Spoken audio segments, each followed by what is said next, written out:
Phyllis Wheatley was born in Gambia, Africa around 1753. Her exact birthday is unknown because she was enslaved and brought to Boston in 1761. This name was named after the ship she was brought on, and her last name was named after John Wheatley, who had bought her. She was extremely intelligent and was taught by others how to read and write in the free time she had.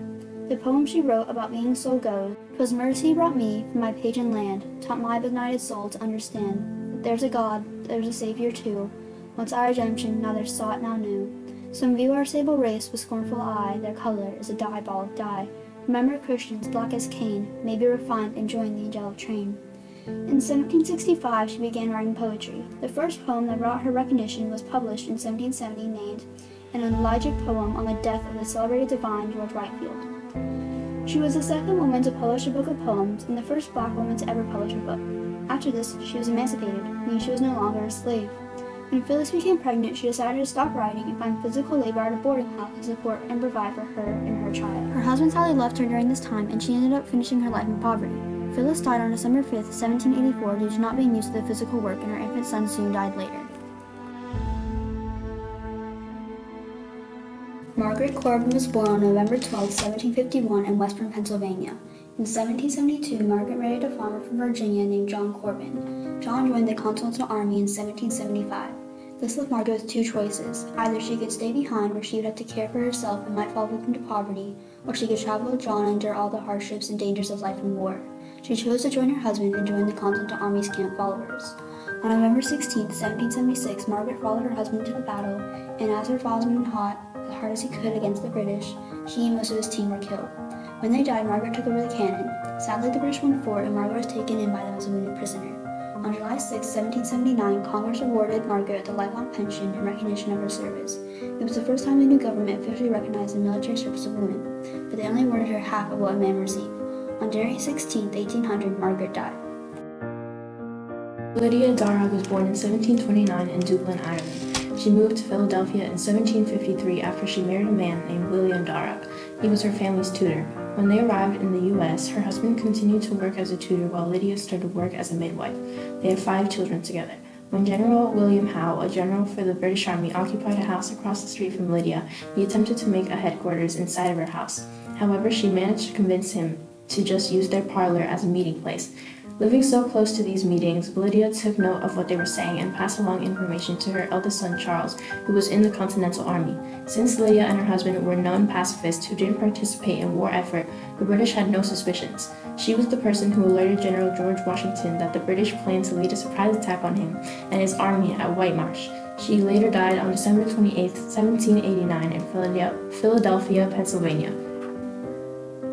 Mary Hayes was born October 13, 1754, in Trenton, New Jersey. When she was in her early 20s, she married a barber named William Hayes. He decided to enlist in the Continental Army when the American Revolutionary War began. Mary decided to join her husband, and as she was put in similar circumstances to Margaret Corbin, she washed clothes and cared for the sick. This is where people say she got the famous nickname Molly Pitcher. On June 28, 1778, Mary Hayes enlisted to serve with Captain Francis Protector's company in the Pennsylvania Artillery. She was favored for her hard work and bravery. The Battle of Monmouth on June 28, 1778 was an important day for Mary, as that day solidified her legacy as an American hero. After the death of her husband, she later remarried 1793 to a man named John McCallie. She lived the rest of her life in Carrollsville, Pennsylvania until she finally died on January 22, 1832 due to skin cancer. Deborah Sampson was born on December 17, 1760 in Clinton, Massachusetts. Her family struggled financially, and when her father didn't return from a sea voyage, Deborah's mother was forced to place herself and her children in different households. At 10 years old, Deborah was bound out as an indentured servant to a man named Benjamin Thomas, a farmer. Deborah had to teach herself basic knowledge, but it paid off because later when she turned 18 and her indentured servitude had ended, she became a teacher during the summers and a weaver during the winters. In 1782, Deborah decided to join the army and disguise herself as a man named Robert Shirley. She avoided detection for over 2 years. When she received a gash in her forehead and was shot in her left thigh, she pulled out the pistol by herself. She was eventually discovered due to her falling ill. From there, she was taken to a hospital and was honorably discharged on October 23, 1783. She returned to Massachusetts, where she married Benjamin Gannett. She ended up dying at age 66 on April 29, 1827, due to yellow fever. One thing all these women had in common was their lasting impact and effect they have on today's society. They all inspired millions after them to do the same thing and not to be limited by what others say they can and cannot do. They set a precedent, seeing as how some of these girls were the first ever to do what they did. With their hard work and dedication, they set opportunities for the girls in the future. These opportunities include letting more girls enter the workforce, more women joining the army, and giving women the right to vote, and plenty more. They made their entire country realize that women are more than just childbearers and wives. That women deserve to be equal to men. And that is the story of a woman's role in a man's war. Produced by Ariana Ralph and Mia Rodriguez.